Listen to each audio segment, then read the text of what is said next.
In 2011, the European Commission developed the Principles for Innovative Doctoral Training. There are 7 of those, and one of them is about exposure to industry and other relevant employment sectors as part of the doctorate. Now, what's interesting there is that, and this is one thing where the European funding programs can be very powerful, is that this is policy, but the policy is also practice. Because these principles were taken and they were put into the European funding programs themselves, into the so-called framework programs, which used to be 4 years, they're now 6-7-year programs.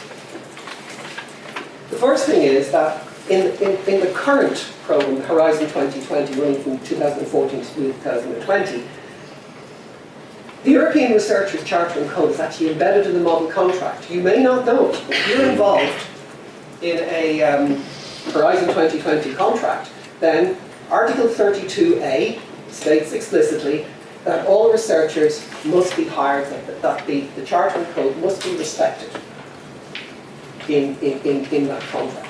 Now, whether it is or it isn't is another story. But whether it's monitored, that it's not monitored. But the point is, it is part of the deal. It's part of the contract that this should happen. The second thing is, for those of you, many of you may be aware that there's also the Human Resources in Research Award, which is given by the European Commission. And it's given to institutions that explicitly apply for it, showing how they implement the Charter and Code in terms of how they recruit researchers and how they provide skills training, professional development for researchers, and how they also enable them then to have career progression, taking that into account. There are EURAXIS in 2004, there are the so-called EURAXIS service centres across Europe that provide support to researchers moving. And very recently, there's been a whole new development in terms of developing career development centres across Europe as well, to provide researchers with more issues around intersectoral mobility and career options. So there's quite a piece of work going on at European level. But in terms of funding, there are 2 notable programmes that have always supported the whole principles around intersectoral mobility, are the Murray Skłodowska-Curie actions. Now, the training networks, which are doctoral training networks, have been in existence for over 30 years. And the co-fund program is more recent. It's been there since 2014, since the most recent program. The first thing is that the innovative doctoral training principles, all of them, are part of the evaluation criteria for these funding streams. So you must actually show in your proposal that you're going to do all of these things to make it happen. Simple as that. Now, in Europe, across Europe, there's many examples of funding which promotes intersectoral mobility.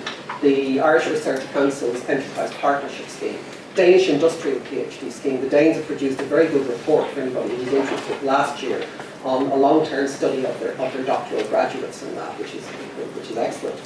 And German structured doctoral programs, which are funded by the German DRK, with the Helmholtz and Leibniz Institutes in Germany. But coming back to the Marie Curie networks, this is a very interesting story. Because up until about 2002, 2003, these were purely academic networks.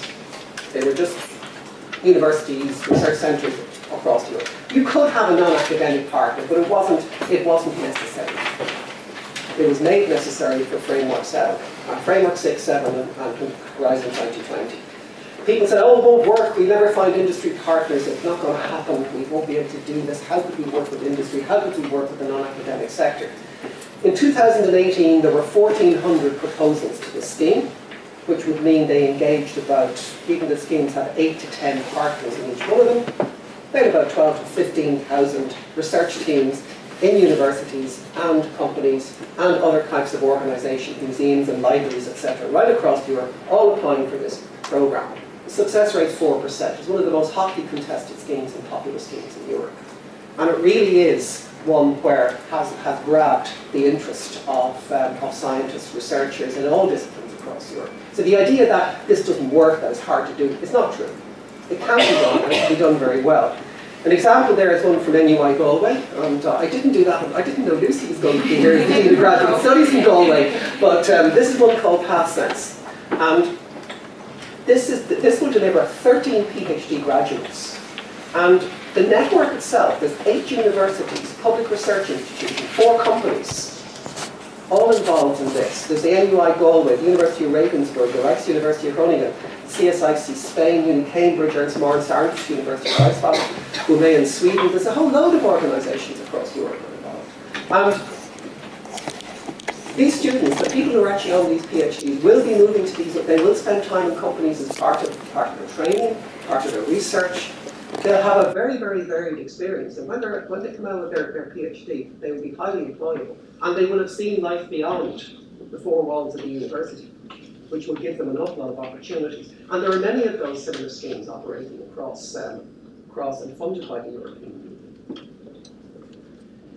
This is the German example I like a lot. I worked in Karlsruhe for a number of years, and the KIT was founded. It became it's one of Germany's centres of excellence, founded under their Excellence Initiative. This is a graduate program on service research. It's funded by IBM, Bosch, and the Forschungszentrum Informatik in Germany.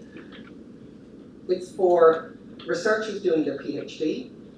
They have a primary supervisor in the Karlsruhe Institute. They have an industry mentor. They will have a compulsory research day at an international industry partner for 4 to 6 months in their second year.